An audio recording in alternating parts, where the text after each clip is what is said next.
I predict in the next 10 years that crypto, blockchain, Bitcoin, all of this innovation will be the 12th sector of the S&P. Let's say you're a very, very wealthy Middle East sovereign fund, and you're managing, I don't know, $500 billion.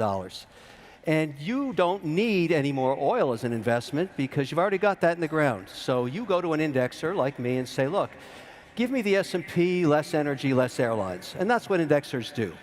So we as an industry get to see fund flows 24/7 every day.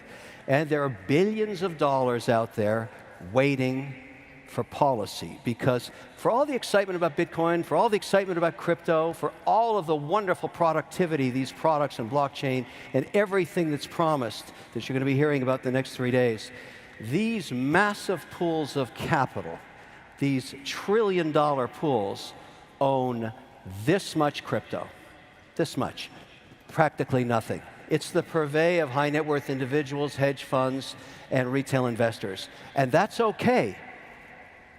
But what we're missing is policy. When we get policy and the regulator regulates, that's not a negative thing. The spigots of capital are going to flood into this sector like you've never seen. And so for those of us that can invest in it now, you're getting ahead of what's going to be a huge wave of interest when policy occurs.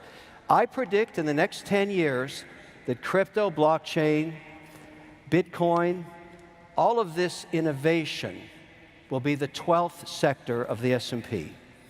Now, why do I say that? Because Bitcoin is not a coin, it's software. Ethereum is software. Avalanche is software. Helium is software. Solana is software. It's all software. And the smartest hands over keyboards today in the world are developing on the chain and bringing innovation to financial services, which in the end is the largest sector on earth. Now, what we need is policy. We need government to catch up with us so that we don't lose leadership in America to this very important 12th sector of the economy. There's no question. So let me give you a quick update, because I've been spending a lot of time in Washington in the last 3 months, a lot of time.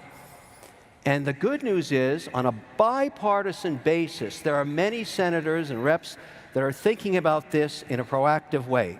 So I'm going to give you what I'm calling the 5 vectors of policy and give you an update on where we're at on this stuff, because I've actually read these bills. They're big. A lot of reading, a lot of bedtime reading here. But there's a lot of good innovation occurring. Let's start with the big daddy bill that's coming out of Cynthia Lummis. She is coming here on Friday to give a keynote. This is a very important milestone, to have a senator come here and address this important sector with a bipartisan mandate. That signals that regulation is coming, and that is a good thing. That's vector number 1. Vector number 2, the president himself, in his direct order, his executive order, talked about crypto as something that he wouldn't make illegal. That was the most important message in there. But there was also a concern about climate change, which I'll get to in a minute. Then there's BlackRock, the Larry Fink mandate that has discussed this sector as well, also a concern about ESG and climate change. Last night at 6 o'clock, Bill Hagerty dropped a bill. 2 pages. I spoke to the senator last night. A 2-page bill that would make stable coins legal. This is a genius piece of legislature. If it's 2 pages, every senator can read it. And it's very simple. What this says is this. Why is this any different than a money market fund? Why can't we have a simple audit every 30 days with the underlying security inside of it, whether it be USDC or any other stable coin? And why can't we limit the duration of the asset to 12 months or less? And then why don't we let the market compete to provide stable coins, which are now way past $100 billion, and allow institutions to put this on their balance sheets? 2-page bill. There's a senator that wants to do business. I, of course, applaud this mandate because my own auditor won't let me and my operating company do anything with stablecoin because there's no regulation on it. So maybe the best way to approach this for all of us that are interested in crypto is to pick one pillar of value. And right now, I would argue that stablecoins are one of the fastest growing asset classes outside of Bitcoin, and help this become policy and law, and watch what happens. And the reason you should care is, if it's backed by the US dollar, it will become the reserve currency of the earth. That's what will happen. And why would we want to give that up to any other country? Why would we ever give that innovation up? So let's regulate this. Let's get behind this bill and make it happen. And I'm not asking the federal government to write one line of code. That's not their job. Let the free market, let the private sector develop these stablecoin products and let them compete, just like Fidelity competes with their money market fund, like Schwab competes. They're regulated and everybody uses them when they have a cash balance on their account. Let's do the same thing here. That way, we have the innovators coding and we have the government regulating. That's a great outcome. It's coming soon. Now, let's talk about the minefields in the 5 vectors of policy. We'll start with the SEC. Now, I don't know if you read these memorandums, but a few weeks ago, they started proposing that in addition to financial audits in all companies that are public, in all 11 sectors of the economy, that they have a carbon audit. That they get somebody, if you claim that you're carbon neutral, you're going to get audited every quarter. Now, in the Bitcoin mining industry, where I'm a participant, the way we get carbon neutral is we buy carbon offsets.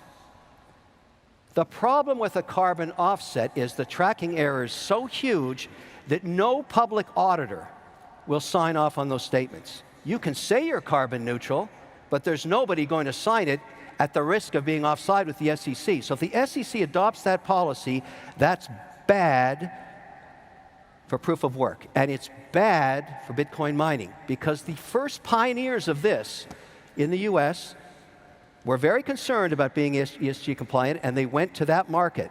They went to the offset market. 2 weeks ago in the EU, they tried to ban proof of work because they were so concerned about how much carbon it was doing. Now, here's why Bitcoin mining is going to save the world. If this policy gets implemented, because it's also in the ESG mandate that Larry Fink at BlackRock put in place, and it's also mentioned directly deep in the executive order of the president himself. It's a direct swipe at Bitcoin mining. But why is Bitcoin mining good for the earth? Because the next generation of Bitcoin miners, and some of them are represented right here, are starting to work with energy that does not require carbon. Hydroelectricity and nuclear power, wind and solar. The drive to produce Bitcoin is so economic in value that they will go ahead and fund the next generation of machines and turbines. 90% of dams built in America in the last 100 years contemplated hydroelectricity, but never installed the turbines. I'll install the turbines. Why? Because it's great economics if I can use that and not be hassled by a carbon audit. This is the future of Bitcoin mining. We will be developing power for all communities while we mine coin in an ethical and 100% green mandate that we can do with hydroelectricity. This speaks to Montana. It speaks to the Tennessee Valley, upstate New York, Quebec, Canada, northern Norway. All of these places, Georgia, have an abundance of unused hydro, and that is the future of Bitcoin mining. And it's a good thing. It provides for communities. It provides extra power. And the capital required for this is unlimited.